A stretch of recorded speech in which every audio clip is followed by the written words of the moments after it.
coming at you with I know it's been a long time, with another video. I am so sorry that it's been so long since I last did a video. Due to a lot of uncertain circumstances with family and friends, with health issues, you name it, it has been a real year. Oh my gosh, who else could agree? If anybody else is facing a lot of health issues or family and friends that are, I don't blame you. It's not easy. So, on top of everything that's happening, I have just been going through a lot of people I know with Alzheimer's and dementia, with other illnesses, with people who have had very uncertain health futures. It has really been a real tough time with everything. So yeah, I apologize for not making a video for a while. As you can tell, I'm just having a really laid back day, as you can tell. Well, but not totally laid back. I did some chores today that I needed to get done. But the first thing I want to ask everybody is, so far, has anybody had any concerns with what's happening at Disneyland? With all the construction, with the proposed plan for the new gondola system, if you've heard of it, and many other things that are going on at the parks. It's kind of crazy right now. So many rides around Disneyland and California Adventure are down for refurb or are going to go down for refurb. So it's not easy, and I realize that. I'm bummed out too. So far I'm really praying that we really don't have any closures when I go again November 19th to the 21st.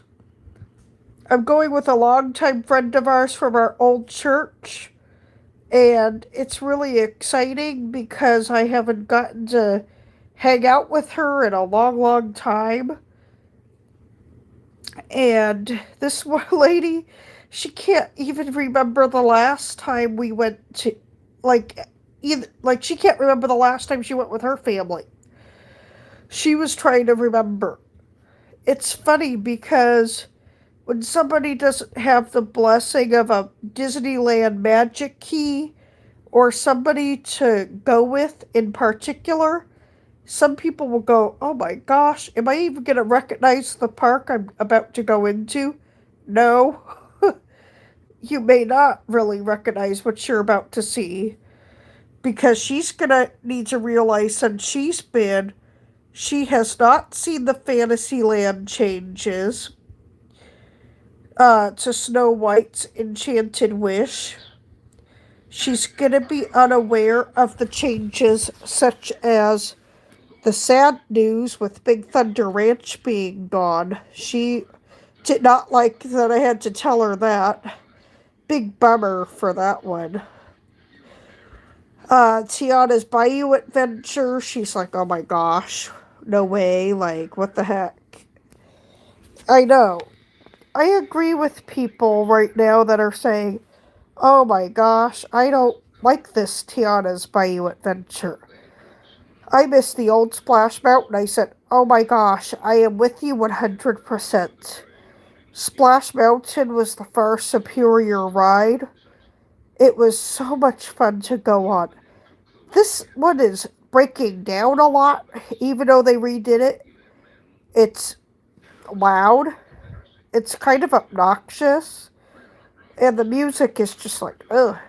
Like, I don't like that New Orleans style jazz that much.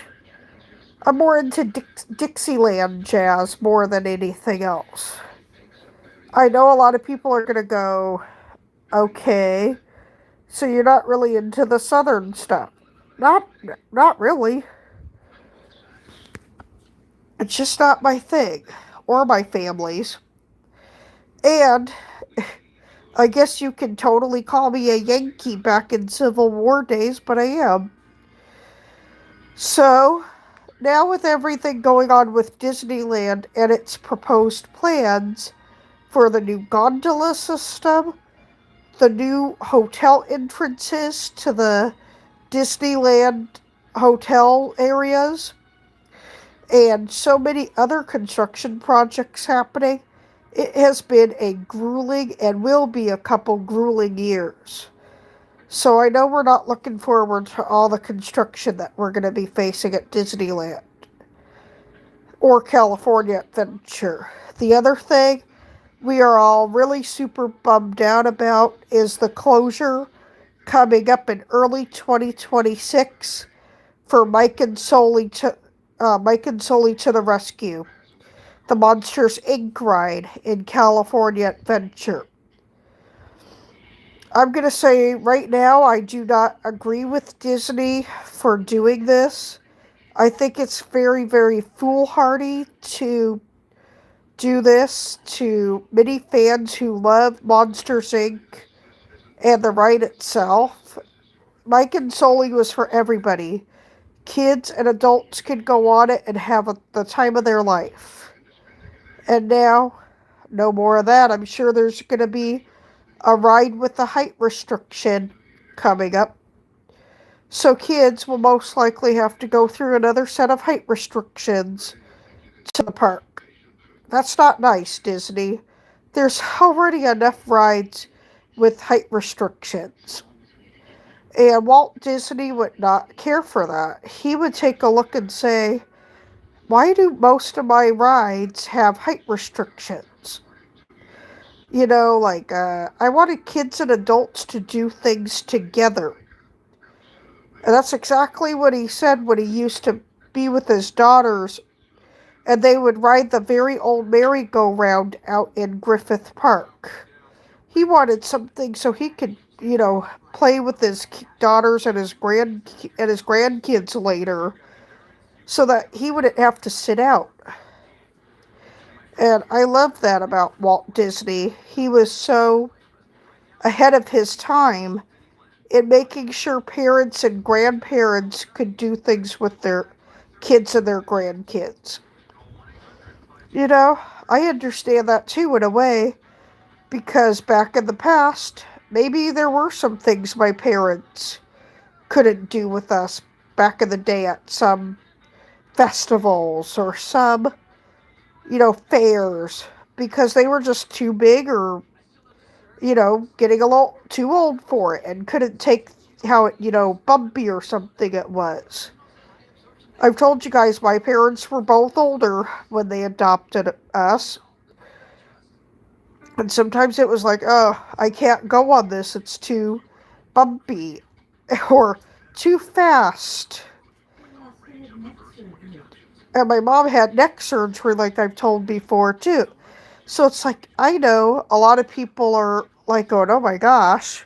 Well, it's not easy when somebody in your family has to go through a life-altering surgery, and then you're like, oh, sorry, honey, I can't go on Big Thunder Mountain Railroad or any of those anymore. My days are done. And that's sad because I would realize with a lot of people, that would be frustrating if you only had one parent that could possibly take it. And yeah, my dad had his limitations. My dad was beginning to really not like certain forms of roller coasters anymore. I don't blame him. We took him on some rides that my dad absolutely flipped out about. Some scared him to pieces. And my dad didn't get scared too easily, but when he went on Goliath, that was one, oh my gosh. My brother and I would both agree that we never saw the look on his face like we did for Goliath. That's a big, big descent and drop when you go on Goliath at Six Flags. Incredicoaster, we took my dad once when it was Incredicoaster and once when it was California Screaming. Both, of course, were going to have that full 360-degree drop. I'll never forget the look on my dad's face. Yeah, There's no way we could take my mom on that ever because of her neck.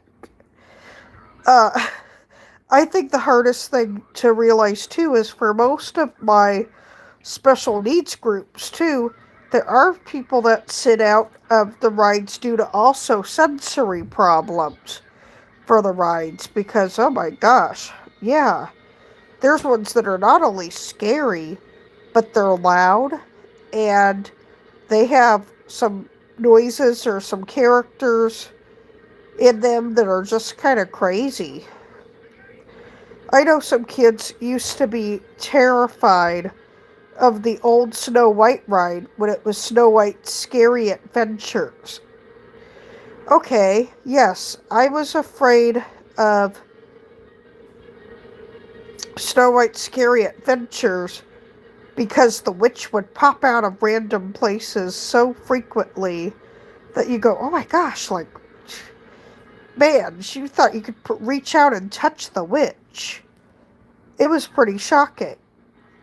But at the same time, now, as much as I love Snow White's Enchanted Wish, the scare factor only happens just a little bit when she does her magic mirror on the wall. Then she'll turn around as the old hag with this disguise, I'll fool 'em all. And then you go over, and the mirror breaks with Snow White eating the apple, and then the witch falling off of the mountain as the dwarfs watch. Well, it's tough because I kind of, yes, I was afraid of the old ride, but I liked having a little bit of a scare factor.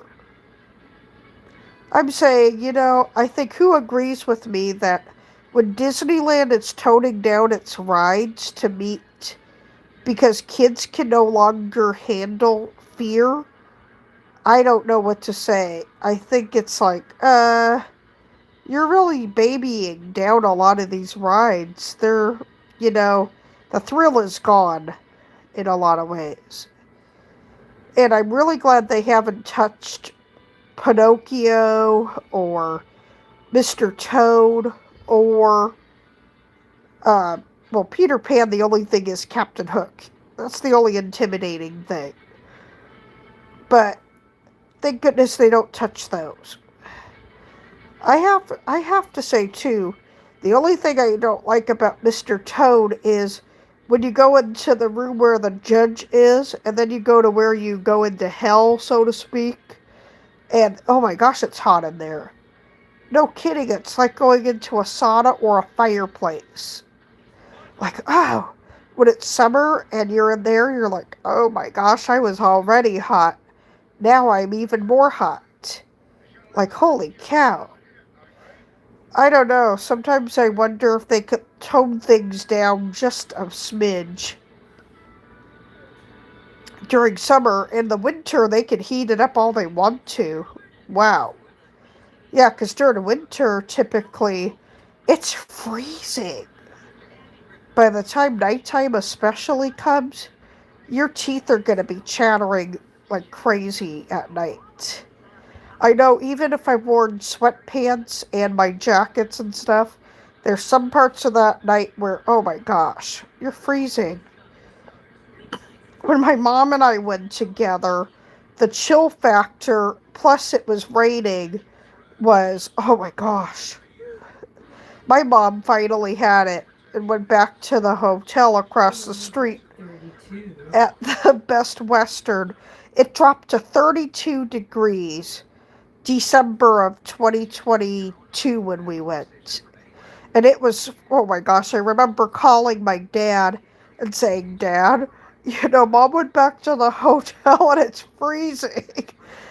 And he started to laugh. And his response was, well, how many layers did you and Mom have on? I said, we thought we had enough, thank you very much. Mom and I had sweats on and boots and layers on for our clothes on our arms and everything, but it was not enough. We were freezing. So my word of warning too is when you go in November or December, like I'm going to do with my friend, oh gosh, Please be ready for the chill factor or for anything. Be ready for the weather to change at the blink of an eye. There was only one time in 2021 where the weather was in the 70s during the day in December, which is a shock. It's never usually that warm in December. I don't know how common it is, but I think it's more likely in the 60s. But it was so funny because then I didn't need my jacket till about 7:30, 8 at night. But oh my gosh, when my mom and I went in 2022, by about 4 o'clock, we really needed to layer up. And my mom went back to the hotel somewhat around 8, probably 8 or 9. Maybe even a little before that. And my poor mom did not have a jacket. I bought my mom a jacket, and I felt so bad when I finally said, "Oh my gosh, Mom, like, you're not wearing a jacket." Oh my God. I didn't realize that my poor mom did not either warn me she needed a jacket before the trip, or I didn't lend her one. And I felt like crap for doing that to my poor mom. So if you have a family member whose stuff you fit into also, and you don't have time to get your own, please make sure you can lend your family member one, because you never know. It's funny, my mom and I are able to wear a large sometimes together now. But before, we both, for a while, this weight loss thing has been fun, not. Sorry, my nose decided to run. Yeah, this weather is bipolar. So yeah, I have to say, with all this weight loss stuff that's been going on, my mom and I both have to sit and laugh at ourselves and say, oh my gosh, not only have we lost a varying degree of weight, but now some of our clothes are going to be massive that we're going to go through. But it's funny because I'll have to look now and say, for my winter gear, what's now going to be taken to November for the 3 days, and what is way, way too big. It's okay if you wear something a little bit to cover yourself, because that's what I recommend. I had a sweater I can no longer wear because it's way too big, that could go past almost down to my knees. It was so big. Now I'm sure it's down to my knees. But it was so funny because now the other thing to warn people is, I know I've talked about this before, but for those with special needs that are experiencing pain, just as myself, like with plantar fasciitis and problems with cramps, the problem is there that no matter what type of shoes you have, what type of boots, you name it, eventually it's going to catch up to you. You're going to be like, oh my gosh.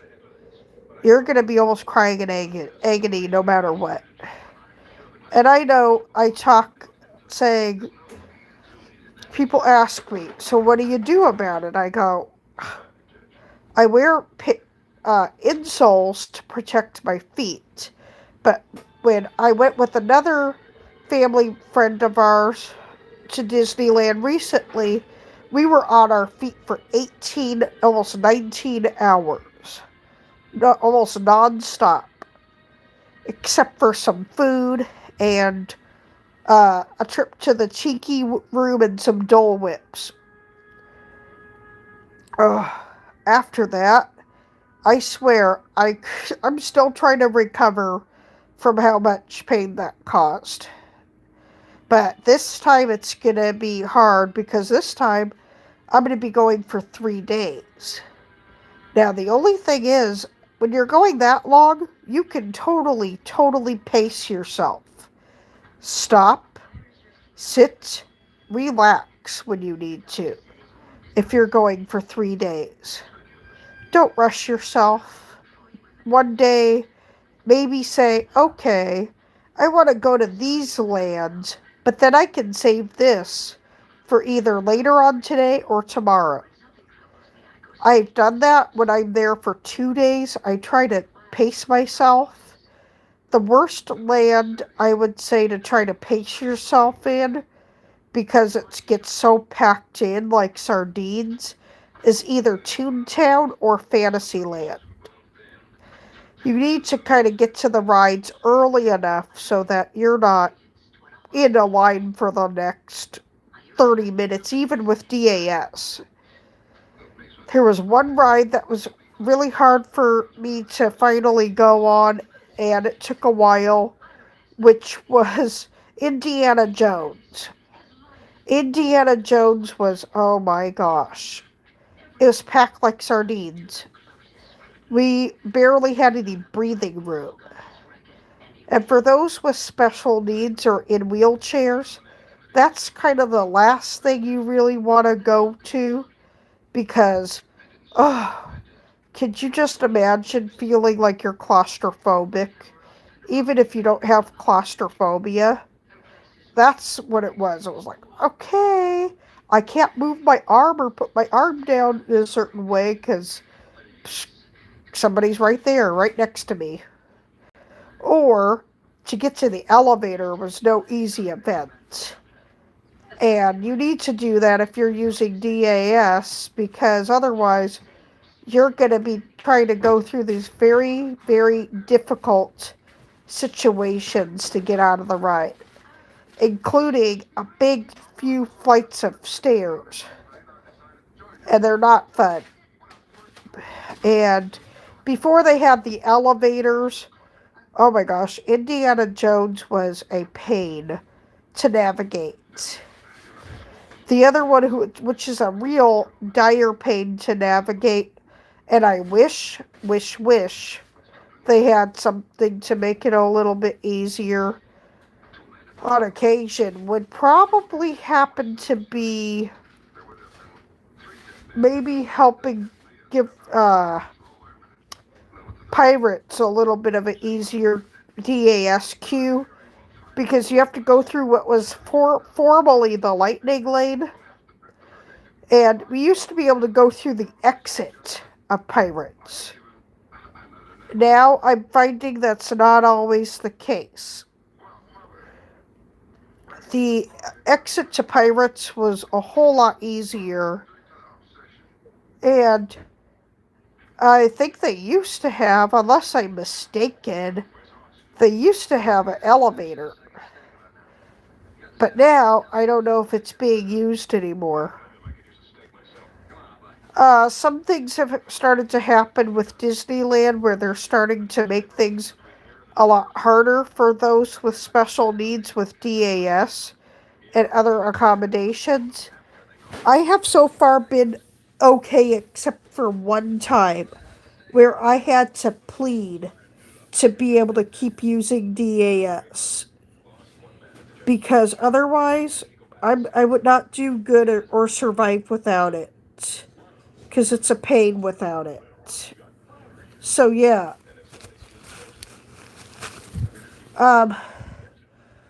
not using DAS would mean not only longer lines and more of a chance of getting sensory issues and being overwhelmed.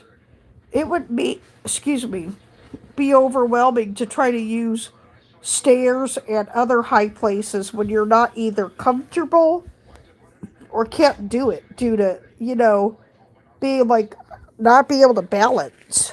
Like myself, I'm not the greatest with balance. I just realized that the other day when there was nobody taking the elevator for Metro when I went back from church. I did not want to go in the elevator by myself with Metro because they're so dark. Oh my gosh. Anybody know what I'm talking about with the Metro elevators? They are dark, they're scary, and they barely have any lights. Not to mention they're hot and they smell. They smell terrible. I don't even know how to describe it. Cologne and something else. Like, ew. And not to mention just that, but you're like, okay, I would much rather have somebody in there with me because I don't like dark confined spaces. Not, not my thing. And they're slow. Oh my gosh! Even though you're only going down a floor, you are in there for a good couple minutes trying to go. Will you hurry up already? Like I'm trying to get to the train before it, leaves. You're lucky if you get there by the time the next train comes. It's, a bit of a challenge with Metro for not being totally ADA compliant. They might be doing a little bit better, but at the same time, Metro needs to improve their ADA compliance. And the other thing they could do, even though it would be costly and they don't want to spend money, is instead of the elevators always, maybe using one of those stair lifts for those who can't or will not go inside the elevators. Because, yeah, there's a lot of people with sensory problems who don't like those confined spaces. And I don't blame anybody after what I've been through when I told the story when I got locked in the elevator at Macy's. That was the scariest thing on the planet. Those elevators are kind of dim, they were small, and they were old. Macy's has been around in there for, oh my gosh, 60, 70 years, I'm sure, if not more. It's old. So nothing has been updated, like with the elevators, or even really the escalator hasn't been updated in years either. So it's very hard to say that you feel safe because you really don't. Not to mention the one at JCPenney is the one I really don't like. Oh my gosh.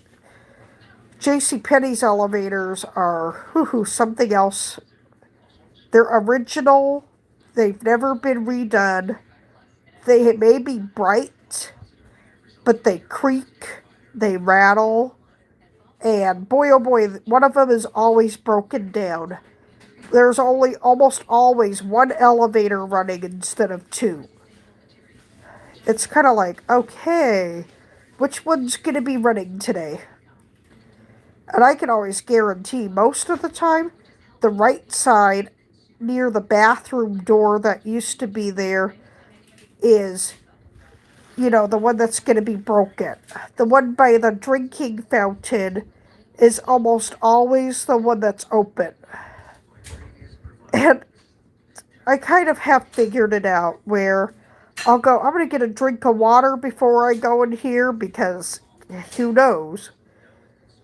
And I try to find somebody with a stroller or a wheelchair to go with if I'm not with another friend, because it's like, yeah, I'd rather have somebody I know I can talk to. Yeah, of course.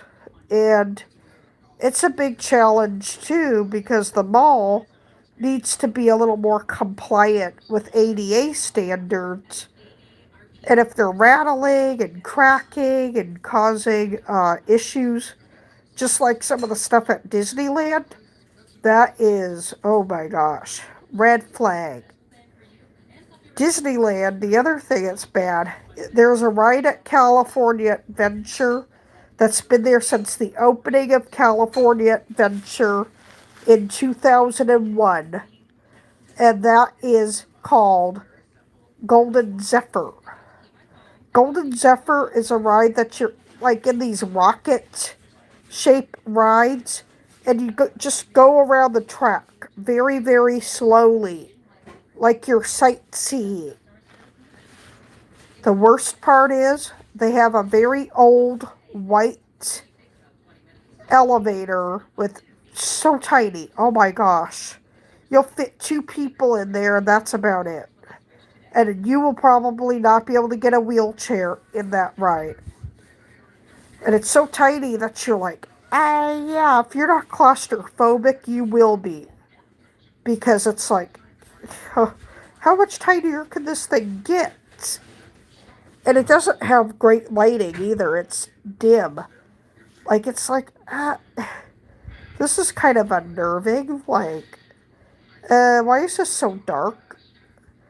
You can see where your hands are and everything, and you see your friend, but at the same time, it's not very much lighting, so, and it makes some pretty interesting sounds, including a really, really loud beep all of a sudden. And sometimes it will buzz to the point where you're like, okay, wait a minute, is something wrong with this elevator? Because if it is, oh my gosh, I'll shut down. Yeah, you won't want to move. So yeah, it's gotten to be pretty interesting at times with ADA compliance everywhere. I don't know what we have to do to make our voices heard to these companies, but I encourage those with special needs to encourage places, whether it's email, whether it's phone, whether it's letters, to say, hey, can you please make your elevator systems and everything not only more ADA compliant, but more comfortable for guests? I know it doesn't seem like they care, they probably don't. But we need to get the word out and say, hey, this isn't very nice. You are making this quite uncomfortable for those with special needs and sensory issues. Disney, I am more than surprised, can get away with how frightening some of the elevators are. Indiana Jones is also really intimidating. I know they're trying to make it like an old style elevator from the 1930s. The lights are more like from the 60s or 70s. But no matter what, it is still uncomfortable. And you have to go on one level of the elevator in Indiana Jones, and then you have to change elevators and go back down. And then you have to go in reverse when you get out. So it can be confusing to those who don't know what they're doing with the elevator buttons. And one wrong move and, oh, you're on the wrong floor. You have to go back in and try again. Oh my gosh. So I'd feel bad for somebody because, yeah, you don't want to try again. You want to get to your destination. But you have to tell a cast member, I don't understand this. Can you please help me? And they will. Most of the cast members will tell you or show you which level you need to be on to access both the ride and the exit. Now, the exit to get out of Indiana Jones is very, very long. Oh my gosh. To get out of that ride, you're going to be walking a nice hike. I think it's 10 or 15 minutes to walk out. I think it's the longest queue in Disneyland to leave a ride, for sure. Many people go, oh, how about Mickey and Minnie's Runaway Railway? No. Guess again. Mickey and Minnie's Runaway Railway to get in is longer than it is to get out. Then, the other one that's kind of long, depending on everything, is It's a Small World to leave the ramp and everything. It's about 5 minutes. It's not terrible. But I think the other one you need to be aware of is depending on where you sit on the Disneyland Railroad, that's going to be a bit of a jaunt. And you have to get off very carefully off of the little steps on the train. It can be a bit of a challenge for those with mobility issues. So far, Does anybody have any questions or comments or anything else for this video? Because I'm curious what everybody else thinks about all of these issues. So real quick, Disneyland is beginning to go into the holiday seasons more and more quickly each year. So Christmas time at Disneyland in California Adventure starts November 14th. So November 14th is the start of Christmas time at Disneyland / California Adventure. My friend and I are going to be there on November 19th to the 21st. So almost Thanksgiving time. We definitely are, oh, excuse me, we're going to be staying, like I have been always now, at the Anaheim Portofino Inn and Suites. Oh my gosh, if you've never stayed there, you will love it. The beds are so comfortable, it's like clouds. I've usually gone in there and fallen asleep like in minutes. I'll hit that bed and pretty much I'll be out. Most people won't get to talk to me for very long because I'll be too tired. And trying to get up and use the restroom is one drawback. Is the door is a little bit of a task to get over there. It's very set into the room, so you have to walk a little bit and watch where you're going when it's really dark. The nightlight in there is kind of hard to see when you're trying not to wake your friends or family.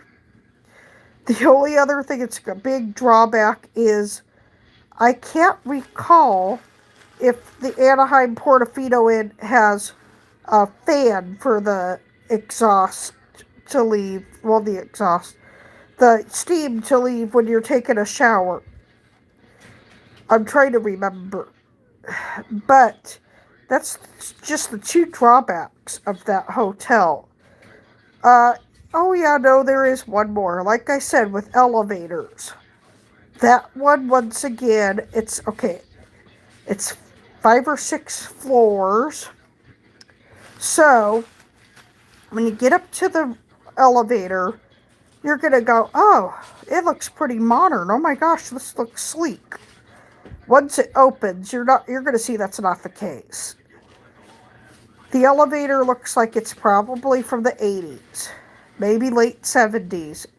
It's got the old lighting that's hydraulic, where it's bright, but at the same time it's dim, and sometimes the lights are flickering, which is a telltale sign that the elevator itself is in need of maintenance. Unfortunately, the Portofino has fallen on a little bit of some challenging times recently, like some of the other hotels. And they have sadly not remodeled the elevators. They've remodeled some of the hallways for the rooms and the rooms themselves. So they're taking great pride in their rooms. And the lobby, even though it hasn't been redone, the lobby is gorgeous. I love the lobby. I really do enjoy the rooms. Yeah, if the elevator's the only drawback, what do you have to really worry about? Only thing you have to prepare yourself for is to, tell somebody if they can help. Say, some lights are flickering really bad in here. And I'm a little worried that something is going to go out. And it's not going to be favorable for anybody to use this. Sometimes they've listened and sometimes they don't. And it's because they, A, have a lot going on with everything. B, they just don't have the funds to get maintenance in, but that shouldn't be an excuse necessarily. Or C, they, just kind of quit caring. Like, a lot of hotels, in some ways have quit caring about some things. Like, oh, back in the past, the other thing that wasn't too friendly was those Best Western hotels. I can say I'm surprised at those for being they're brown, which is not an appealing color inside or out. They have lights, but they're a little bit, dim. Brown is not an appealing color, and it makes things look intimidating. The other thing that makes any elevator or any access for those with special needs to be terrifying is, sadly, I like the color red, but some people don't. They consider red a scary color. Red or orange means dark, scary, devil color, that kind of thing to some people. And that's what the Portofino is. They have orange walls inside. So for some people who are weird, maybe not weird, but different, is orange. Oh, it's an intimidating color. It's loud. That doesn't scare me. But I know other people don't think like me. I'm different. But I know how to tell somebody when you show certain colors, the one appealing color is blue because it's calming. But a lot of people don't use blue as a color to show calm down, breathe, that kind of thing. They do this in schools now for reading corners and time for like computers because they want the kids to chill. So blue is the color that most people would like to use for kids or those with special needs. But red and orange, it's like, phew, it's a hyper color. And it's a bit of an intimidating color to some people. So yeah, think about that when you start going places. If you have a family member or a friend that is intimidated by color, talk to that person, make them aware that you're going to be out of there in a couple minutes, and say, maybe after this, if you're still a little scared, I'll get you something so you feel a little bit better. A little reward, maybe a granola bar or something at a restaurant. That's the thing you need to do. Most people don't think about things like that. Like I said, the other thing that I have to say is a challenge is, okay, yes, there are so many people that go to wheelchairs and everything in these places. And some of the hotel elevators, when you have to hold them open, do not always stay open very well.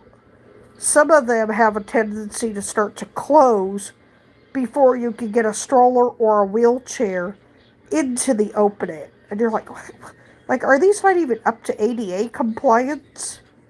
Most of them are probably not.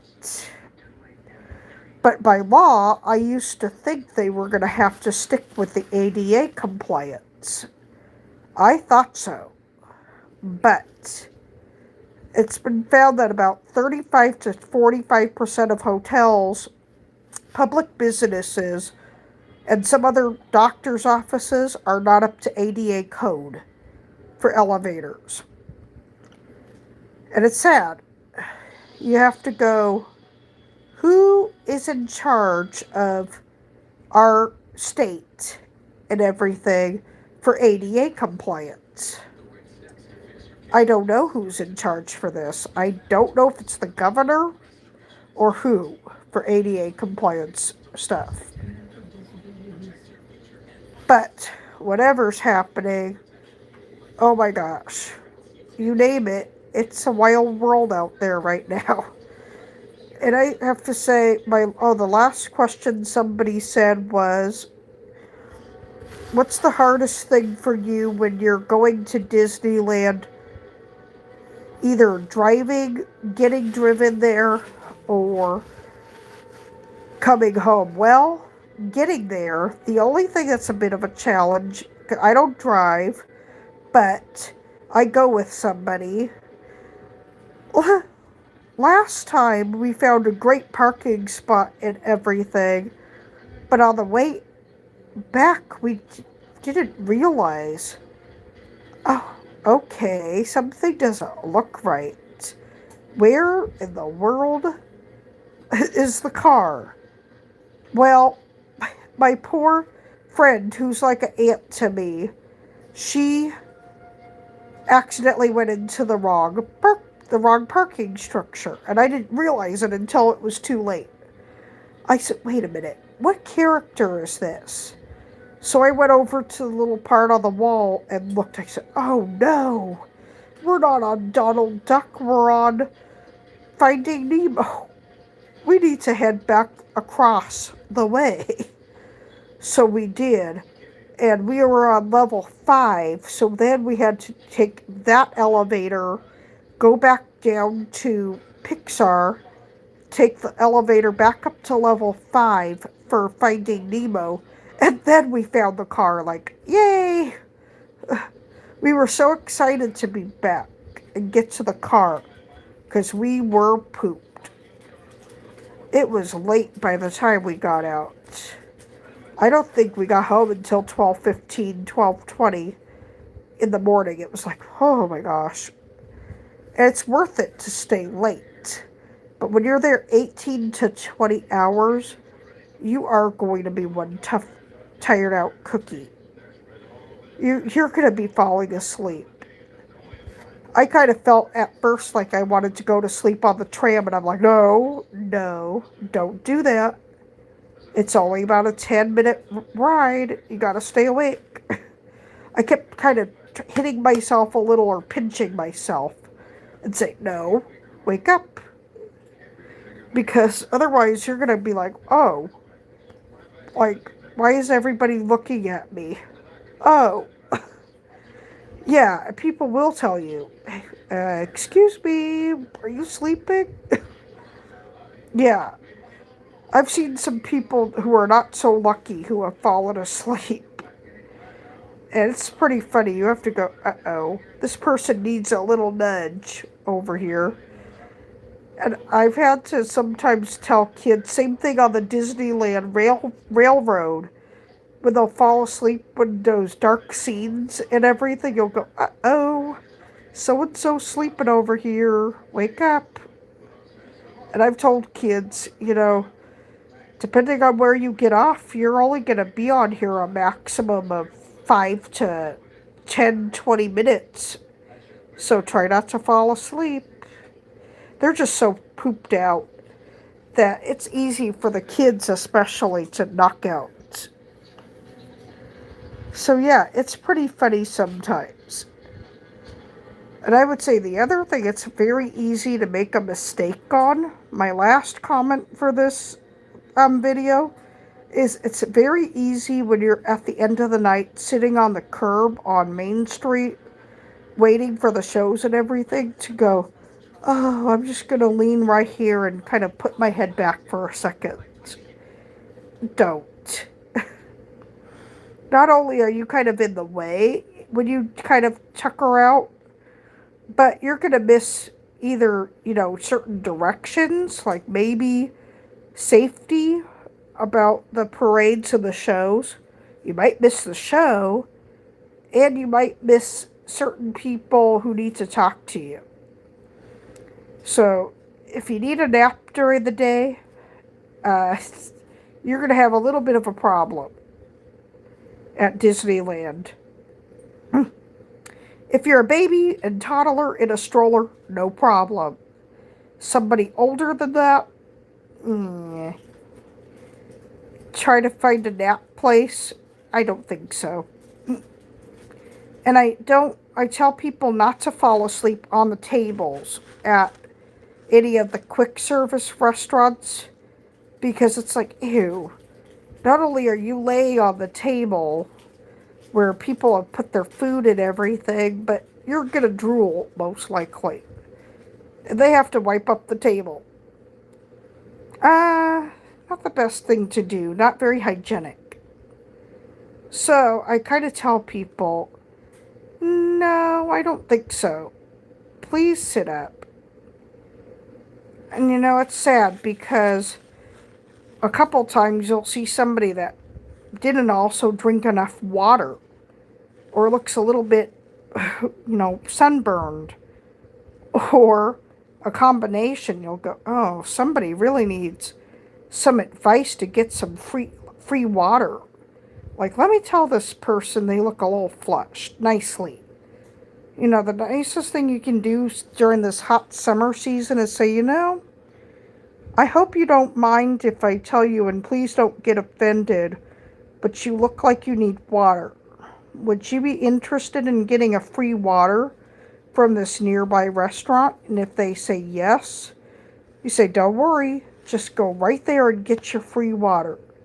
If not, some people, I don't know why, they don't take the offer for the free water, but don't ask me.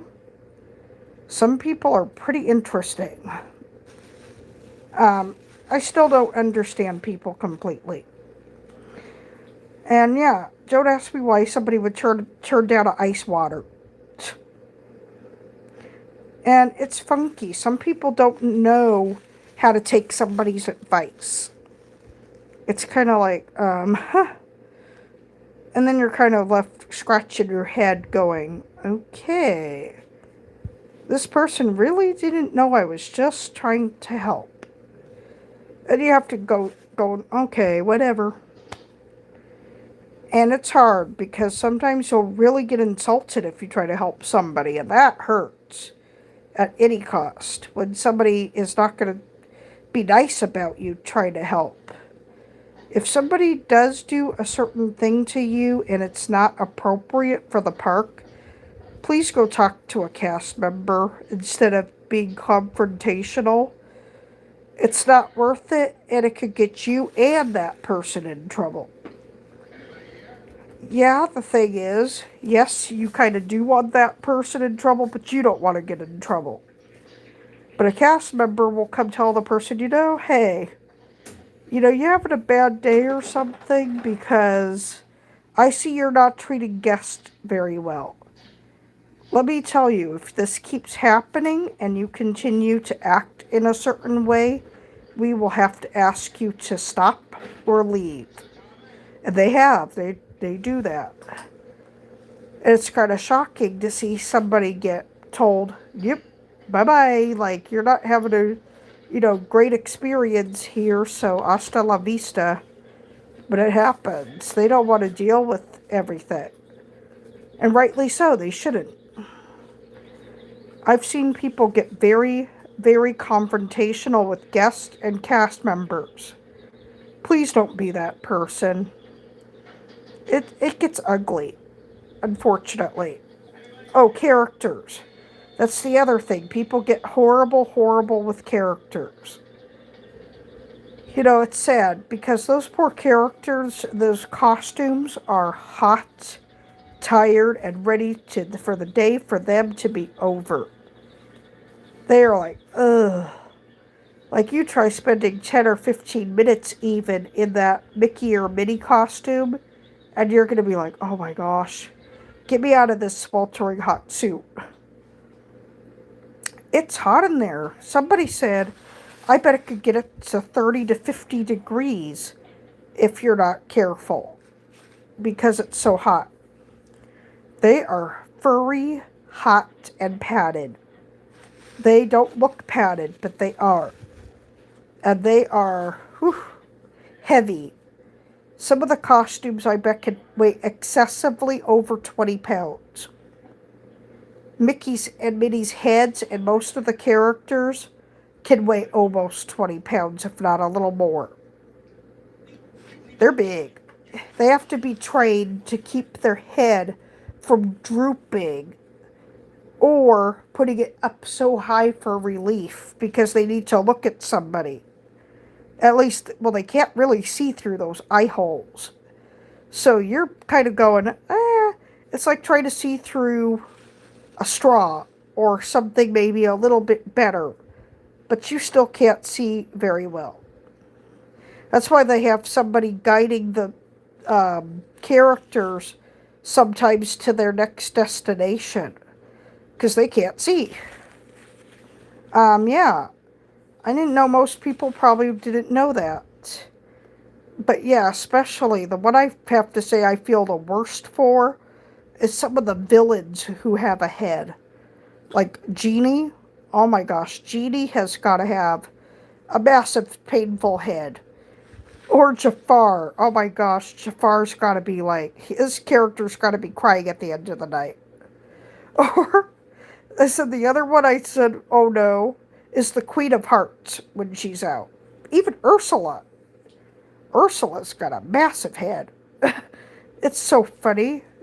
You'll go, dang, Ursula, like, you're huge. Duh. Ursula was big in the movie. Ursula was intimidating from day one. I have to say, she was the scariest. I don't care what anybody says.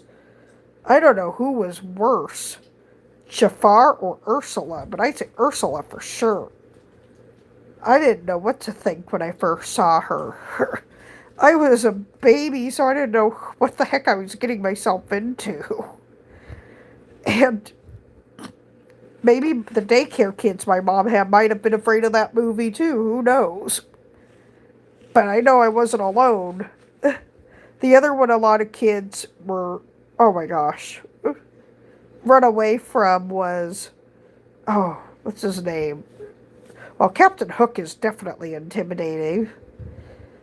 Well, when I was really small, the other one who I would kind of say, was, I'm going to forget his name, of course. Oh, well, I also did not like the Evil Queen or Maleficent. Oh, God. Maleficent was something out of this world. Like, you're like, oh my gosh. With her horns on her head. That was intimidating.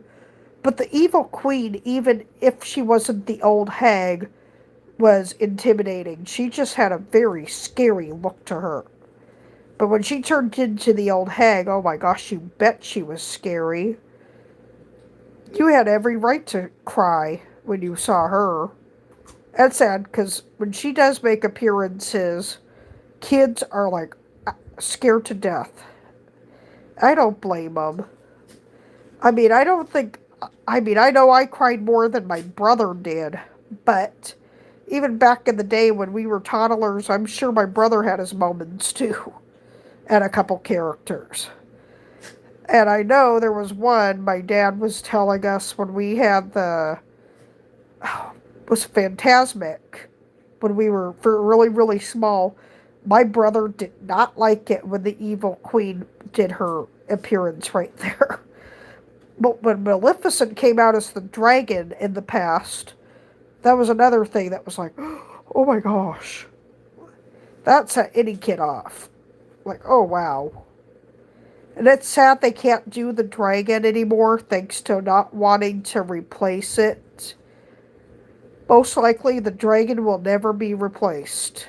It was so expensive to lose the dragon when it burned up in the fire. It was, oh gosh. I just watched who knows how many dollars go down the drain when that happened. It was ugly. And there was no doubt about it that it was a life-altering move where, yes, the fire department responded so quickly. They were there within minutes. But it was too late. Sadly, it would cost millions of dollars to get everything back. And it's like, no, I don't think so.